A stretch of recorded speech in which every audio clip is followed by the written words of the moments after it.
திரும்பி பார்க்க கூட ஆள் இல்லை, கூடவும் யாரும் இல்லை, கூட வரவும் யாரும் இல்லை. மிதுன ராசியை பொறுத்த வரைக்கும் எப்பவும் தனிமையை விரும்புவீங்க. காரணம் நீங்கள் இல்லைங்க, கூட இருக்கவங்க யாருமே உங்களுக்கு துணை இல்லை. அப்படிங்கிறதுனால தான் நீங்கள் எல்லார் கூடயும் நெருக்கமாக இருக்கணும், எல்லார் கூடயும் உறவாடணும்னு நினைப்பீங்க. முக்கியமாக பாசத்துக்காக ஏங்கி நிற்பீங்க. ஆனால் ஒரு நாளும் உங்களுடைய பாசத்தை நிரப்பக்கூடிய அளவுக்கு ஒரு உறவும் கிடையாது. ஸோ இதனால தான் இரட்டையர்கள் போல நீங்களும் உங்க மனசாட்சியும் முடிஞ்ச அளவுக்கு கடவுளை மட்டுமே நம்பிக்கிட்டு வாழ்றீங்க. உங்களுக்கு இந்த ஜூன் மாதம் அப்படிங்கிறது உங்க தனிமையை இனிமையாக்கக்கூடிய மாதமா பிறந்திருக்கு. முக்கியமா மிதுன ராசியவை தொட்டவன் இனி செத்தாம்பா அப்படின்னு சொல்லக்கூடிய அளவுக்கு குறிப்பிட்டு சொல்லணும்னாக்கா உங்களுடைய எதிரிகளுடைய ஆட்டம், எதிரிகளுடைய கொட்டம் எல்லாமே அடங்கக்கூடிய காலகட்டம். சில கிரகங்களுடைய மாற்றம், சில கிரகங்களுடைய இணைவு, சில கிரகங்களுடைய அமர்வு இப்படின்னு 3 விதமாக உங்களுக்கு சாதகமான அமைப்பு உங்கள் ஜாதக இடத்துல அமர்ந்திருக்கு. உங்களுக்கு ஜூன் மாதம் அப்படிங்கிறது அற்புதமான வெளிச்சத்தை தரக்கூடிய மாதமாக பிறந்திருக்கு. ராகு பகவானுடைய பயிற்சி, கேது பகவானுடைய பயிற்சி, சனி பகவானுடைய பயிற்சி, குரு பகவானுடைய பயிற்சி, இந்த 4 கிரகங்களுடைய பயிற்சி மற்றும் சில கிரகங்களுடைய இணைவு, இதன் காரணமாக மிதுன ராசிக்கு யோகமான காலகட்டம் ஸ்டார்ட் ஆயிடுச்சு. குறிப்பாக சுக்கிர பகவானால் வந்துட்டு ரொம்ப அற்புதமான அமைப்புங்க.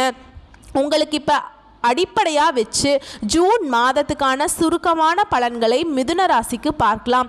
ஜூன் மாதம் அப்படிங்கிறது பெரிய மாற்றத்தை கொண்டு வந்திருக்கு. மிதுன ராசிக்காரர்களுக்கு தொழில், வியாபாரம் இது இரண்டிலும் ஈடுபட்டிருக்கக்கூடிய மிதுன ராசிக்கு பெரிய மாற்றத்தை நீங்கள் ஏற்படுத்துவீங்க. அதுவே கூலி வேலை பார்க்குறீங்க, இல்லை ஒரு இடத்துல வந்து ஒரு கம்பெனியில் வேலை பார்க்குறீங்க அப்படின்னாக்கா உங்களுடைய வேலைகளை திட்டமிட்டு வேலை பார்த்துருவீங்க. இதனால் உங்கள் விருப்பங்கள் எல்லாமே நிறைவேறும். மிதுன ராசி எல்லாருக்குமே தொழில் ரீதியாக முன்னேற்றம். அதே மாதிரி ஒரு தொழில் அதிபராக நீங்கள் இருக்கீங்க அப்படின்னா வியாபாரத்தில் பெரிய மாற்றத்தை செய்வதனால அதிக லாபமும் முன்னேற்றமும் அடைய முடியும். வேலைக்கு செல்லக்கூடிய பெண்களுக்கு அப்படிங்கிறது இந்த காலகட்டம் ரொம்ப சிறப்பான காலகட்டமாக அமைஞ்சிருக்கு. நெருக்கமானவர்களுடன் மனசில் இருக்கிறத வெளிப்படையாக பேசக்கூடிய ஒரு அமைப்பு இருக்கு. திருமண வாழ்க்கையில் மகிழ்ச்சி நிலவும், வேலையில் உங்களுக்கு ப்ரொமோஷன் கிடைக்கிறதுக்கு வாய்ப்பு இருக்கு. தொழிலை சிறந்த முறையில் நடத்துவீங்க. உங்களுடைய புத்திசாலித்தனம் தொழிலை வந்து முன்னேற்றத்துக்கு அழைத்து செல்லும். மாணவர்களை பொறுத்த வரைக்கும் கொஞ்சம் கடினமாக உழைப்பீங்க. அதன் காரணமாக படிப்பில் நல்ல முடிவுகளை எதிர்பார்க்க முடியும். ஆரோக்கியத்தை பொறுத்த வரைக்கும் பெரிய பிரச்சனை எதுவுமே ஏற்படாது. இருந்தாலும் உடல் ஆரோக்கியத்தில் மிதுன ராசிக்காரங்க அக்கறை காட்டணும். ஸோ இப்போ வரைக்கும் பார்த்தது சுருக்கமான விளக்கங்க. உங்களுடைய உடல் ஆரோக்கியத்தை தவிர்த்து மற்ற எல்லாமே சிறப்பாக தான் இருக்குது. அந்த உடல் ஆரோக்கியம் வந்து நீங்கள் கண்ணும் கருத்துமாக இருந்தால் அதையும் நீங்கள் சரி செஞ்சிட முடியும். ஸோ இப்போ விரிவான உங்கள் கிரகங்களுடைய அமைப்பு எப்படி இருக்குங்கிறத தாண்டி உங்களுடைய நட்சத்திர பலன்களையும் பார்த்தரலாம். பரிகாரம் என்ன, நீங்கள் வழிபாடு செய்ய வேண்டிய தெய்வம் என்னங்கிற வரைக்கும் தெளிவாக பார்க்கலாங்க. அதுக்கு முன்னாடி நம்ம சேனலை பார்க்கக்கூடிய மிதுன ராசி அன்பர்கள் உங்களுக்கு ராசிக்கு அதிபதியை வலுப்படுத்த வேண்டியது உங்களுடைய கடமைங்க. அப்படி பார்க்குறப்ப உங்களுடைய அதிபதி யாரு? புதன் பகவான். இந்த வீடியோ பதிவு பார்க்கக்கூடிய இந்த தருணத்தில் சொல்லுங்க, ஓம் புதன் பகவானே போற்றி போற்றி. இவரை வழிபாடு செய்வதனால உங்களுடைய புத்தி இன்னும் வந்து ஷார்ப்பாக வேலை செய்யும். ரொம்ப புத்திசாலி தான் நீங்கள். ஆனால் திட்டம் தீட்டுறதுல எங்கேயாச்சும் ஒரு இடத்துல பிசிறு தட்டுது, அது அப்படியே தோல்விக்கு வந்துட்டு போயிடுது. எக்ஸாம்பிள் சொல்லுனா, ஒரு நெல் பயிருக்கு தண்ணி பாய்க்கணும், நம்ம வந்து வாய்க்கால் வெட்டி தண்ணி வந்து பாய்ச்சி விடுறோன்னு வச்சுக்கோங்க. அப்போ அந்த வாய்க்காலில் மண் வந்து அரிப்பு ஏற்பட்டு பக்கத்தில் இருக்கக்கூடிய எதுவுமே போடாத வெறும் காலி லேண்டுக்கு வந்துட்டு தண்ணீர் பாயுது அப்படின்னா இதில் எங்கே தப்பு நடந்திருக்கு? நீங்கள் திட்டம் தீட்டுறீங்க, அது ஒரு நல்ல காரியத்துக்காக, ஒரு நல்ல பலனை நீங்கள் அடைவதற்காக இடையில் அந்த கால்வாயில் தண்ணி வந்துட்டு வீணாக மடை உடைஞ்சு அது வெளியேறுது அப்படின்னா இப்போ நம்ம வந்துட்டு திட்டம் போட்டது சிறப்பாக இல்லை. அந்த கழனிக்கு வந்து கரெக்டாக வந்து தண்ணி பாயிறதுக்கு 2 பக்கமும் வந்து வரப்பு நல்லா வெட்டிட்டு சுத்தமாக அந்த வாய்க்கால் வரப்பை வந்து கரெக்டாக நம்ம சீர்படுத்தி இருக்கணும். ஏனோ தானோன்னு செஞ்சதுனால தான் இப்படி ஆச்சு. ஆனால் உங்களுடைய நோக்கம் கரெக்டாக இருக்குது. அதை செயல்படுத்துகிறப்ப எங்கேயோ ஒரு இடத்துல கேர்லெஸ்ஸாக விடுறீங்க. அதனால் உங்களுக்கு பலன்கள் இல்லாமல் போகுது. இதை வந்து மிதுன ராசிக்காரங்க உணர்ந்துக்கணுங்க. என்னம்மா நீ சும்மா ஏதோ கதையெல்லாம் சொல்லிட்டு இருக்கேன்னு நினைக்காதீங்க. இது உங்களுக்கான பதிவு, உங்கள் வாழ்க்கைக்கு நிச்சயமாக மாற்றத்தை தரக்கூடிய பதிவு. ஜூன் மாதத்துடைய பலன்களை நீங்கள் அனுபவிச்சுட்டு அப்படின்னீங்கன்னா கண்டிப்பாக பயன்படுத்துங்க. அப்படின்னா அடுத்து வரக்கூடிய நாட்கள் அப்படிங்கிறது உங்களுக்கான காலமாக, உங்களுக்கான சிறப்பான ஆண்டாக மாற்றிக்க முடியும். ஓகேங்களா? நல்லதே நடக்கட்டும். இப்போ மிதுன ராசிக்கு காலபுருஷ தத்துவத்தில் 3வது ராசியாக வலம் வரக்கூடிய உங்கள் ராசியில் மிருகசீரிஷ நட்சத்திரம் 3ஆம் பாதம், 4ஆம் பாதம், திருவாதை நட்சத்திரம், புனர்பூச நட்சத்திரத்தில் இருக்கக்கூடிய 1ஆம் பாதம், 2ஆம் பாதம், 3ஆம் பாதம். மிதுன ராசியை பொறுத்த வரைக்கும் இந்த ஜூன் மாதம் அப்படிங்கிறது குழப்பங்கள் நீங்கி மனசுக்கு தெளிவை உண்டாக்கக்கூடிய அதிர்ஷ்டமான காலகட்டம். உங்களுடைய முயற்சிகளில் நீங்கள் எதிர்பார்த்த பலன்கள் கிடைக்கும். அழுத்தம் திருத்தமாக சொல்கிறேங்க, கண்டிப்பாக இதெல்லாம் உங்களுக்கு நடக்க போகுது. நிம்மதியாக இருங்க. கோர்ட்டு கேஸ்னு அலைஞ்சிட்டு இருக்கேன் மேடம், வருஷ கணக்காக அலைஞ்சிட்டு இருக்கேன், என் சொத்து அவன் பிடுங்கிட்டு இப்படி பண்ணிட்டு இருக்கான், என் சொத்து எவனோ ஒருத்தவன் கேஸ் போட்டு நான் சொந்த பந்தம்னு பேசிட்டு இருக்கான், இப்படி ஏதாவது ஒரு மன உளைச்சல் கோர்ட்டு கேஸ்னு அலைஞ்சிட்டு இருக்கீங்களா? வழக்குகள் உங்களுக்கு சாதகமான போக்கை ஏற்படுத்த போகுது. வியாபாரத்தை பொறுத்த வரைக்கும் சொந்தமாக தொழில் செய்யக்கூடிய மிதுன ராசிக்கு நீங்கள் எடுக்கக்கூடிய முயற்சிகள் அனைத்துமே வெற்றி பெறும். வியாபாரத்தில் என்னமா இது நடத்தலாமா வேணாமா விட்டுட்டு போயிடலாமான்னு கூட அந்த நிலையில் இருந்தால் கூட இப்போ முயற்சி பண்ணுங்க, வெற்றி நிச்சயம். அடுத்து உத்தியோக பணிகளில் இருக்கவங்களுக்கு அரசாங்கத்துறையாக இருக்கீங்க, அதிகாரமிக்க துறையாக இருக்கீங்க, நீங்களே அதிகாரியாக கூட இருங்க. நீங்கள் விரும்பிய இடத்திற்கு இடமாற்றம் உண்டாகும், பதவி உயர்வுகள் கிடைக்கும், மேல் அதிகாரிகள் கிட்ட மேல் இடத்துல உங்களுடைய உழைப்புக்கு ஏற்ற அங்கீகாரம் கிடைக்கும். தொழில் வியாபாரத்தில் எதிர்பார்த்த அளவு வேகம் இருக்கும். பண வரத்து கிடைக்கும். தடை தாமதங்கள் இல்லாத ஒரு பணவரவு கிடைக்கும். ஆர்டர்கள் தொடர்பாக நீங்கள் கொஞ்சம் அலைய வேண்டியிருக்கும். அந்த அலைச்சல்கள் உங்களுக்கு வெற்றியை தேடித்தரும். பங்குதாரர்களோட உங்களுக்கு இருந்து வந்த பிரச்சனைகள் நீங்க போகுது. அரசாங்க வேலைகள் எல்லாமே உங்களுக்கு அனுகூலமான பலனை கிடைக்க செய்யும். அடுத்து குடும்பத்தை பொறுத்த வரைக்கும் குடும்பத்தில் இருக்கவங்க கிட்ட வீண் பேச்சால மன வருத்தம் உண்டாகும். இப்போ என்ன பண்ணணும்? மிதுன ராசி குடும்பத்தில் இருக்கவங்கள அனுசரித்து நடந்துக்கோங்க, பேசாதீங்க, சைலண்டாக இருந்துக்கோங்க, எல்லாமே சரியாயிடும். அடுத்து குடும்ப உறவில் கணவன் மனைவிக்கிடையே திடீர் கருத்து வேறுபாடு ஏற்பட்டு நீங்கள் நிலைக்காதுங்க. வீண் பிரச்சனைகளில் தலையிடாமல் ஒதுங்கி செல்வது மிதுன ராசிக்கு நல்லது. நம்ம என்ன பண்ணுவோம்? நம்மளால பார்த்துட்டு சும்மா இருக்க முடியாது. ஒரு இடத்துல கெட்டது நடக்குது, ஒரு இடத்துல வந்துட்டு அநியாயம் நடக்குதுனாக்கா நம்மளை தட்டி கேட்காம இருக்க முடியாதே. ஆனால் அப்படி நீங்கள் தலையிட்டீங்க அப்படின்னா அது உங்கள் தலைக்கு சிக்கலாக வந்துடுங்க. மிதுன ராசிக்காரங்களே, பிரச்சனை அப்படிங்கிறது உங்களுடைய பிரச்சனையை பார்த்துட்டு போங்க. நீங்கள் நல்லவங்க தான், அதுக்கு நீங்கள் உதவி செய்யாதீங்க. யாருக்கும் எதுவும் பண்ணாமல் நீங்கள் உங்கள் மனசை வந்து கல்லாக்கி நான் சொல்லலாம், ஆனால் உண்மையாகவே நீங்கள் உதவி தேவைப்படுறவங்களுக்கு செஞ்சால் அது சிறப்பு. உங்களுக்கே தெரியும், கொஞ்சம் அப்படி இப்படி இருக்கவங்கள பார்த்தாலுமே உங்களுக்கு மனசு இலகி போயிடும். அவங்க எல்லாம் உங்களுக்கு தலைவலியாக வந்துடுவாங்க. ஸோ தலையில்லாமல் ஒதுங்கி போகிறதே சிறப்புங்க. அடுத்து உறவுக்காரங்க கிட்ட நண்பர்கள் கிட்ட பழகும்போது கவனம் தேவை. முக்கியமாக பெண்களுக்கு குழப்பங்கள் நீங்கி மனசுக்கு தெளிவு உண்டாகும். ஃபஸ்ட்டு சொன்ன விஷயத்தை ஃபஸ்ட்டு பார்த்துடலாம். உறவுக்காரங்க நண்பர்கள் இந்த உறவும் நட்பு வட்டாரமும் சரி எப்போ உதவி செய்வாங்க, எப்போ காலவாரி விடுவாங்கன்னே தெரியாது. ஸோ அதனால் அவங்க போக்குக்கு தகுந்த மாதிரி பழக்க வழக்கத்தை வச்சுக்கோங்க. முடிஞ்ச அளவுக்கு வந்து பார்த்தீங்கன்னாக்கா யாரையும் நம்பாதீங்க. பெண்களுக்கு அதுதான், எது செய்கிறதுனாலும் சரி மிதுன ராசிகளை பொறுத்த வரைக்கும் ஒரு முறைக்கு 2 முறை யோசித்து செய்வது ரொம்ப நல்லது. உங்களுக்கு தான் வந்து படப்படப்படன்னு அப்படியே கம்ப்யூட்டர் பட்டன் தட்டுறதுக்கு புத்தி வேலை செய்யுமே. புதன் பகவான அதிபதியாக வச்சுருக்கீங்க, என்ன சீக்கிரம் வேலை பார்க்குறீங்களோ, சாணக்கியத்தனமாக இருக்கீங்க, உங்ககிட்ட அதை கரெக்டாக பயன்படுத்திக்கோங்க. அடுத்து கலைத்துறையில் இருக்கவங்க காரிய வெற்றிக்கு தேவையான உதவிகள் கிடைக்கும். எதிர்பார்த்த பணவரவு கிடைக்கும். சொத்து வாங்குவீங்க, மனை வாங்குவீங்க. இது சம்பந்தப்பட்ட காரியங்கள் இந்த தடைகள் தாமதங்கள் நீங்க போகுது. வீண் பயம் விலக போகுது. ஏற்கனவே செய்த காரியங்களுக்கான பலனை இப்போ அடைய முடியும். முன்னாடி நினைச்சிருப்பீங்க எவ்வளவு கஷ்டப்பட்டு அந்த வேலையை முடிச்சேன்ப்பா, அதுக்கான பலனை என்னால் அனுபவிக்க முடியல, இப்படி எல்லாம் வந்து யோசிச்சிருப்பீங்க. ஆண்களா இருக்கட்டும் பெண்களா இருக்கட்டும், அதற்கான பலன் இப்போ உங்க கை மேல வந்து நிற்கும். அடுத்து அரசியல் துறையில் இருக்கவங்க வீண் வழக்கு விவகாரங்கள் வரதுக்கு வாய்ப்பு இருக்கிறதுனால எந்த விஷயத்தை செய்தாலும் சரி எச்சரிக்கையுடன் செயல்படுவது ரொம்ப நல்லது. முக்கியமாக யாருக்கும் வாக்கு கொடுக்காதீங்க. கூட இருக்கவங்கள கூட நம்பாதீங்க. மேல் இடத்துல பேசணுமா அதை நீங்களே பேசிடுங்க. இந்த கூட மீடியேட்டர் வச்சுக்கிறதெல்லாம் சுத்தமாக இருக்கக்கூடாதுங்க. அரசியல்வாதிகளை பொறுத்த வரைக்கும் நீங்கள் டேஞ்சர்னு மற்றவங்க சொல்லுவாங்க, ஆனால் உங்களுக்கு தான் நிறையா பேர் டேஞ்சரஸாக வந்து நிற்பாங்க. பார்த்து உஷாராக இருந்துக்கோங்க. அடுத்து வெளிநாட்டு பயண வாய்ப்புகள் வரும். சிலருக்கு வெளியூர் பயணம் மேற்கொள்வீங்க. ஆண்களாக இருக்கீங்க மிதுன ராசிக்காரங்க அப்படின்னா பெண்கள்கிட்டையும், பெண்களாக இருக்கீங்க அப்படின்னா மிதுன ராசிக்காரங்க ஆண்கள் கிட்ட பழகிறப்ப ரொம்ப கவனமாக இருக்கணுங்க. மேடம் எனக்குலாம் ரொம்ப நல்லா தெரியும், என் ஃப்ரெண்டு மேடம் அப்படி மேடம் இப்படி மேடம் அப்படின்னு நினச்சிட்டு இருந்தா கூட இங்கே ஒரு கண்ணு வச்சுக்கோங்க. கண்ணுனா தப்பான கண்ணோட்டம் கிடையாது, அவங்களுடைய செயல்பாடு நம்மளை பாதிக்குமா, அவங்க ஏன் அப்படி பேசுகிறாங்க, இப்படி எச்சரிக்கையாக இருக்கிறது ஒன்றும் தப்பு கிடையாது. இல்லை இதை மட்டும் பார்த்து கொஞ்சம் உஷாராக இருந்துக்கோங்க. இந்த காலகட்டத்தை பொறுத்த வரைக்கும் மனசில் தெம்பு உண்டாகும், மகிழ்ச்சி அதிகரிக்கும். மாணவர்களை பொறுத்த வரைக்கும் முயற்சிகளில் நீங்கள் எதிர்பார்த்த பலன் கிடைக்கும், கூடுதல் மதிப்பெண் பெறுவீங்க. அதிக நேரம் படிப்பதும் ரொம்ப நல்லதா உங்களுக்கு. ஸோ இப்போ வரைக்கும் பார்த்த பொது பலன்கள் மிதுன ராசிக்கான ஜூன் மாத பலன்கள் அப்படிங்கிறது உங்களுக்கான ஒரு தெம்பு கொடுத்திருக்கும். இப்போ விரிவான நட்சத்திர பலன்களை பார்க்கலாங்க. மிருகசீரிஷ நட்சத்திரம் 3ஆம் பாதம் 4ஆம் பாதம், அறிவிற்கு துணிவிற்கு உங்களுக்கு ஜூன் மாதம் அதிர்ஷ்டமான மாதமாக பிறந்திருக்கு. குரு பகவானுடைய வக்ர கதி நிலை உங்களுக்கு ஆட்சியாக சஞ்சரிக்கக்கூடிய சனி பகவானும் செல்வாக்கை உயர்த்தி பிடிக்கிறாங்க.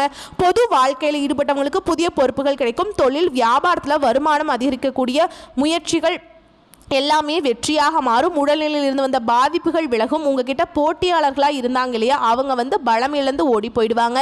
இழுபறிகள் விலகும். இழுபறியாக இருந்த வழக்குகள் உங்களுக்கு சாதகமாகும். உங்களுடைய வேண்டுதல்களை நிறைவேற்ற கோயில் கொலன்னு சுத்தக்கூடிய அமைப்பிற்கு மற்றவர்களால் கவனச்சிதறல் இல்லாமல் பார்த்துக்கோங்க. நல்ல வாய்ப்புகளை இழக்க வேண்டிய நிலை வரதுக்கு வாய்ப்பு இருக்குங்க. அதனால் கவனச்சிதறல் தான் அது காரணமாகவே இருக்கும். ஸோ அதெல்லாம் கரெக்ட் பண்ணிக்கோங்க. செவ்வாயினால் குடும்பத்தில் இருந்த நெருக்கடிகள் சரியாக போகுது. ராசிநாதன் புதன் வக்ர கதியில இருக்கிறதுனால சிந்தித்து செயல்படுங்க. நீங்க எதிர்பார்த்த பணம் கைக்கு வரும். புதிய ஒப்பந்தங்கள் கிடைக்கும். தடைபெற்றிருந்த வேலை நடக்கும். வெளிநாடு தொடர்பு சாதகமாக மாறும். புதுசா இடம் வாங்குவீங்க, வீடு வாங்குவீங்க. அதற்கான முயற்சிகள் செஞ்சுட்டு இருக்கீங்க, அதுவும் வெற்றியாக மாறும். மாணவர்களை பொறுத்த வரைக்கும் படிப்புல அக்கறை காட்டுங்க. உங்களுடைய அக்கறை எந்த அளவுக்கு இருக்கோ அந்த அளவுக்கு நல்ல மதிப்பெண்களை பெற முடியும். விவசாயிகளை பொறுத்த வரைக்கும் விளைச்சல்ல அதிக கவனம் செலுத்த வேண்டும். காலகட்டம் உங்களை பொறுத்த வரைக்கும் அதிர்ஷ்டம் தரக்கூடிய நாட்கள் அப்படின்னு பார்த்தோம்னா ஜூன் மாதத்துல 9, 14, அடுத்து திருவாதிரை நட்சத்திரம். நினைச்சது சாதிக்கக்கூடிய உங்களுக்கு இந்த ஜூன் மாதம் அப்படிங்கிறது யோகமான மாதமா வந்திருக்கு. மாதம் முழுவதுமே அப்படி செல்வாக்கு உயர்ந்து நிற்கும். நினைச்ச வேலையை நினைச்சபடியே நடக்கும். நெருக்கடிகள் விலகி போகும். வியாபாரத்தில் இருந்த தடைகள் நீங்க போகுதுங்க. நீண்ட நாட்களாக இழுபறியாக இருந்த வேலைகள் நடக்க போகுது. அரசு வழியில எதிர்பார்த்த அனுமதி கிடைக்கும். வழக்கு விவகாரம் உங்களுக்கு சாதகமாகும். அரசியல்வாதிகளுக்கு செல்வாக்கு உயரும். ஒரு சிலருக்கு பதவிகள் தேடி வரும். அடுத்து சனி பகவானை பொறுத்த வரைக்கும் உங்களுக்கு இதுவரைக்கும் இருந்து வந்த நெருக்கடிகளை விலக்கி கொடுக்கிறார். வருமானத்தை பல வழிகளில் கொண்டு வந்து சேர்க்கிறார். உங்களுடைய புத்திசாலித்தனத்தால் எப்பேற்பட்ட நெருக்கடியும் அதை சமாளிக்கக்கூடிய சக்தியும் உண்டாகி இருக்கு. குடும்பத்துடைய எதிர்பார்ப்புகளை பூர்த்தி செய்வீங்க. ஒரு சிலருக்கு புதிய சொத்து சேரும். விரும்பிய வண்டி வாகன வசதிகளை பெருக்கிக் கொள்ள போறீங்க. கோயில் வழிபாட்டில் பங்கேற்பீங்க. பெரிய மனிதர்களுடைய ஒத்துழைப்பு கிடைக்கும். மாணவர்களை பொறுத்த வரைக்கும் படிப்புல ஆர்வம் அதிகரிக்கும். உங்களை பொறுத்த வரைக்கும் அதிர்ஷ்டம் தரக்கூடிய நாட்கள்னு பார்த்தோம்னா ஜூன் மாதம் 13, 14. அடுத்ததா புனர்பூச நட்சத்திரம் 1ஆம் பாதம் 2ஆம் பாதம் 3ஆம் பாதம். மற்றவங்களுடைய மனசை புரிஞ்சுக்கிட்டு நடக்கக்கூடிய உங்களுக்கு இந்த ஜூன் மாதம் முன்னேற்றத்தை தரக்கூடிய மாதமாக பிறந்திருக்கு. வீண் செலவுகள் கட்டுக்குள்ள வரும். அலைச்சல்கள் குறையும். எதிர்பார்ப்புகள் பூர்த்தியாகும். எதிரிகள் ஒளிந்து போவாங்க. மாதம் முழுவதுமே உங்களுக்கு முன்னேற்றமான பலன்களை அள்ளி வழங்க போறாங்க. எல்லா வகையிலுமே உங்களுக்கு எதிர்பார்ப்புகள் நிறைவேறும். திறமைகள் வெளிப்படும். வருமானம் அதிகரிக்கும். எதிர்ப்புகள் இல்லாத நிலை உண்டாகுது. உத்தியோகத்தில் இருந்து வந்த பிரச்சனைகளுக்கு முடிவு கிடைக்குதுங்க. முக்கியமா தன்னம்பிக்கை அதிகரிக்குது. தைரியம் அதிகரிக்குது. பாதிப்புகள் விலகி போகுது. வம்பு வழக்குகள் உங்களுக்கு சாதகமா மாறுது. வருமானம் பல வகைகளில் உங்களுக்கு சேரும். தெய்வ அருளும் பெரியவங்களுடைய அன்பும் ஆதரவும் பெருகும். வியாபாரத்தை பொறுத்த வரைக்கும் புதிய பாதை தெரியும். தடைப்பட்ட வேலை நடக்கும். மாசத்துடைய பிற்பகுதியில் ராசிநாதன் வக்ர கதியில இருக்கிறதுனால புதிய ஒப்பந்தங்கள் கிடைக்கும். வங்கியில நீங்க கேட்டிருந்த பணம் கைக்கு வரும். புதுசா இடம் வாங்குவீங்க, வீடு வாங்குவீங்க. அதற்கான முயற்சிகள் எல்லாமே வெற்றியை கொடுக்கும். நினைச்ச வேலை நடக்கும். குடும்பத்தில் இருந்த நெருக்கடிகள் விலகி போகுது. புதிய தொழிலை தொடங்குவீங்க. வேலை இல்லாதவங்களுக்கு வேலைக்கு முயற்சி செய்றீங்க அப்படின்னா நீங்க எதிர்பார்த்த நல்ல தகவலோட நல்ல வேலை அமையும். சுறுசுறுப்பாக செயல்பட்டு நினைச்சதை சாதிக்க முடியும். உங்களுடைய வலிமை அப்படிங்கிறது உயர்வுக்கு போகும். ஒரு சிலருக்கு புதிய வாகனம் வாங்குவீங்க. அரசியல்வாதிகளை பொறுத்த வரைக்கும் செல்வாக்கு உயரும். அரசு ஊழியர்களுக்கு நீங்க எதிர்பார்த்த இடத்திற்கு இடமாற்றம் கிடைக்கும். பதவி உயர்வு கிடைக்கும். சின்ன சின்ன வியாபாரம் செய்றீங்க, உழைப்பாளராக இருக்கீங்க, கூலி வேலை செய்றீங்க, எல்லாருக்குமே வாழ்க்கையில முன்னேற்றம் ஏற்படக்கூடிய காலகட்டம். மாணவர்களை பொறுத்த வரைக்கும் படிப்புல இருந்த நெருக்கடிகள் சரியா போகுது. படிப்புல அக்கறை அதிகரிக்க போகுது. உங்களை பொறுத்த வரைக்கும் அதிர்ஷ்டம் தரக்கூடிய தினங்கள்னு பார்த்தோம்னா ஜூன் மாதத்தில் 12, 14 நட்சத்திர பலன்களை தொடர்ந்து பரிகாரம் அப்படின்னு பார்த்தோம்னாக்கா பொதுவான மிதுன ராசிக்கு புதன்கிழமைகள் தோறும் பெருமாளுக்கு துளசி மாலை அணிவித்து தீபம் ஏற்றி அர்ச்சனை செய்து வழிபாடு செய்ய வாழ்க்கையில முன்னேற்றம் தொடர்ந்துகிட்டே இருக்கும். அதிர்ஷ்ட வாய்ப்புகள் தேடி வந்துகிட்டே இருக்கும். உங்களுடைய அதிபதி புதன் பகவான். புதன் கிழமைகள்ல பெருமாளை பிடிச்சுக்கோங்க. கெட்டியா செல்வ செழிப்பு மேலோங்குங்க. இன்னும் தெளிவான வெளிச்சமான பாதைக்கு வாழ்க்கைக்கு வழிவகுக்குங்க. இவர் உங்களுக்கு துணை வருவார். இப்போ வந்து இந்த வீடியோ பதிவை பார்க்கக்கூடிய இந்த தருணத்தில் சொல்லுங்க, ஓம் ஸ்ரீ திருப்பதி வெங்கடாஜலபதியே நமக. தினமும் இந்த மந்திரத்தை வந்து தொடர்ந்து சொல்லிக்கிட்டே இருங்க. ஒவ்வொரு நாளும் 108 முறை சொல்றது சிறப்பு. முடியாத பட்சத்தில் 27 முறையாவது சொல்லிட்டு அன்றாட வேலைகளை தொடங்குறப்ப மிதுன ராசியுடைய எண்ணங்கள் எல்லாமே பலிதமாகும். உங்களுக்கு அதிர்ஷ்டம் தரக்கூடிய தினங்கள் கிழமைகள்னு பார்த்தோம்னாக்கா புதன் மற்றும் வியாழன். இந்த 2 நாட்களை நீங்க பொதுவாக பயன்படுத்திக்கலாம். அதுவே அதிர்ஷ்டம் தரக்கூடிய தினங்கள்னு குறிப்பிட்டு டேட்டோட சொல்லணும்னாக்கா ஜூன் மாதம் 25, 26, 27 இந்த 3 நாட்களை நீங்க செய்ய வேண்டிய வேலைகள் அனைத்துமே பல மடங்கு நன்மைகளை கொண்டு முடியும். மேலும் உங்களுக்கு அதிர்ஷ்டகரமான நிறம் அப்படின்னு பார்த்தோம்னா ஆரஞ்சு நிறங்க. அதிகமாக ஆரஞ்சு நிறத்தை பயன்படுத்துங்க. அது வந்து உடைகள் தான் பயன்படுத்தணும்னு கிடையாது. ஏதாவது ஒரு பொருட்கள் கூட ஆரஞ்சு நிறத்தில் கூடவே வச்சுக்கோங்க. எக்ஸாம்பிள் சொல்லணும்னா ஃபோன் கவர்ஸ் இல்லை ஹேண்ட் பேக் இல்லை பர்ஸ் வச்சுக்கிறது, இது ஏதோ ஒன்று பேனா பென்சில் இந்த மாதிரி ஆரஞ்சு நிறத்தில் வந்து கூட வச்சுக்கிறது ரொம்பவே நல்லது தான். இதுவும் முடியாத பட்சத்தில் செந்தூரம் வாங்கிக்கோங்க. அதை வந்து சனிக்கிழமையில் வந்து ஆஞ்சநேய பெருமானுடைய வலது கட்டை விரலில் தடவி பூஜைகள் செய்து திரும்பவும் வந்து அந்த பூசாரிக்கிட்ட சொல்லி எடுத்து கொடுக்க சொல்லி அதை வாங்கி திரும்ப உங்கள் நெத்தியில் இட்டுக்கோங்க. ரொம்ப நல்லது. நீங்கள் நினைத்த காரியங்கள் கைகூடும். முக்கியமாக எப்பேற்பட்ட நெருக்கடி வந்தாலும் அதை சமாளிக்கக்கூடிய மனசுக்கு தெம்பும் தெளிவையும் அந்த ஆஞ்சநேய பெருமான் கொடுப்பார். மனசு வந்து உறுதிப்படுத்திடுவாருங்க. ஒரு சிலர் சொல்லுவாங்க, அப்பா இந்த கஷ்டம் வந்தால் நான் எங்கேயோ ஓடி ஒளிஞ்சிருப்பேன்ப்பா, எப்படி நிற்கிறான் பாரு அப்படின்னு சொல்லுவாங்க இல்லையா. அவங்களுக்கெல்லாம் வந்து இந்த மாதிரியான ஒரு அனுகிரகம் இருக்கும். புரியுதுங்களா? உங்களுக்கு அந்த நிலை வேணும் அப்படின்னாக்க இதை வந்து ஃபாலோ பண்ணி பாருங்கள். ஏன்னா மிதுன ராசியை பொறுத்த வரைக்கும் ரொம்ப இலகன மனசுக்கு சொந்தக்காரங்க, ரொம்ப புத்திசாலித்தனமாக பேசுவாங்க. ஆனால் பாசத்துக்கு சட்டுன்னு இறங்கிடுவீங்க. ஏறின வேகத்தில் சருன்னு இறங்கிடுவீங்க. உங்களுடைய ஏற்றம் இறக்கம் அப்படிங்கிறது உங்கள் வாழ்க்கையில் தொடர்ந்துக்கிட்டே இருக்கு இல்லையா. அந்த இறக்கத்தை கம்மி பண்ணிட்டு ஏற்றத்தை அதிகப்படுத்துறதுக்கு தான் நான் இந்த வழிபாடு சொல்லியிருக்கேங்க. புரியுதுங்களா? எப்பவும் அந்த 7 மலையான வழிபாடு செய்யுங்க. மிதுன ராசிக்கு ஏறுமுகம் தொடர்ந்து இருக்கும். புரியுதுங்களா? நல்லதே நடக்கும், நல்லது மட்டுமே நடக்கும். இந்த வீடியோ பதிவு உங்களுக்கு பிடிச்சிருந்தா வீடியோக்கு ஒரு லைக் பண்ணுங்க, நம்ம சேனலை சப்ஸ்கிரைப் பண்ணுங்க. மேலும் பிடிச்சிருந்தா ஃப்ரெண்ட்ஸ் அண்ட் ஃபேமிலிக்கு ஷேர் பண்ணுங்க. நம்ம சொல்லக்கூடிய அனைத்து தகவல்களும் பொது பலன்கள். உங்களுடைய தனிப்பட்ட ஜனன ஜாதகத்தை பொறுத்து சிறிதளவு மாற்றத்தை நீங்க உணர முடியும். மற்றபடி நம்ம சொல்லக்கூடிய விஷயங்கள் எல்லாம் மேக்சிமம் பலித்தமாகும். ஸோ மிதுன ராசியை பொறுத்த வரைக்கும் இந்த ஜூன் மாதம் அப்படிங்கிறது அதிர்ஷ்ட காத்து உங்க பக்கம் வீசக்கூடிய மாதம் இருக்கு. நல்ல மழை பொழியக்கூடிய மாதமா இருக்கு. திரும்பவும் சொல்றேங்க, மிதுன ராசியை பொறுத்த வரைக்கும் இனி எல்லாமே சுகமே. வாழ்த்துக்கள். நன்றி, வணக்கம்.